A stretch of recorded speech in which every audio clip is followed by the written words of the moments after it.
गलतफहमियां फैलाई गई कि मैंने मौलाना साहब की बेअदबी कर दी।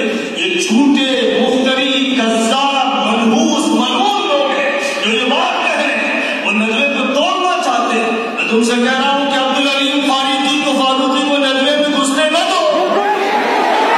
ऐसे देवबंद के जो टुकड़े उसने कराए, उस जैसे लोगों ने कराए, जमीयत के टुकड़े कराए, तबलीग के कराए, मज़ाहिर के कराए, ये नदवे को भी तोड़ना चाहते हैं और ये समझते हैं कि सलमान अकेला है।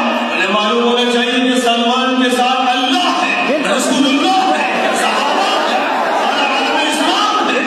इसलिए तमाम तलबा तय कर लें कि हम ये जुल्म नहीं होने देंगे।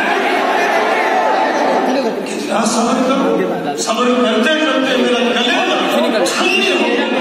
जिन्होंने हज़रत हुसैन को शहीद किया, हज़रत हसन को ज़हर किया, हज़रत हुसैन के बेटों के साथ मज़ाहिर किए, उनके साथ खड़े हैं लोग, उनका साथ दे रहे और ऐसे बैठ और फातिमा रज़ियल्लाहु अन्हा सय्यदतुन निसाइल आलमीन, उनके खिलाफ, अली के खिलाफ, हसन हुसैन के खिलाफ जालिमों, बागियों, तागियों का साथ दे रहे। याद रखेंगे ये नहीं चलने दिया जाएगा इंशाअल्लाह।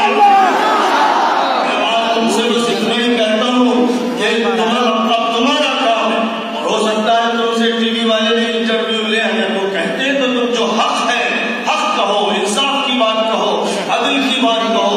हम नदवे के टुकड़े नहीं होने देंगे। नदवा इंशाअल्लाह सही सालिम रहेगा,